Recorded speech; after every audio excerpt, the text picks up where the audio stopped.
আজ এমন এক জিনিস ফুটেছে যে আমি আনন্দে আত্মহারা।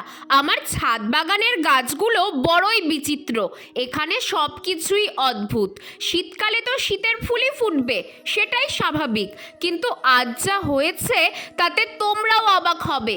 গল্পটা এই ভাগীরথী দুধের কন্টেনারটা নিয়ে। গরমকালে আমি এটাতে বেশ কিছু হাইব্রিড লিলি গাছের বাল্ব বসিয়েছিলাম। গাছ তো বেরোলো, কিন্তু সারা গরম গেল, বর্ষা গেল, ফুলের দেখা নেই। সবাই বলতো, কি জঙ্গল লাগিয়ে রেখেছিস, ফুল টুল হয় না, তুলে ফেললেই তো পারিস। সেটা হয় নাকি?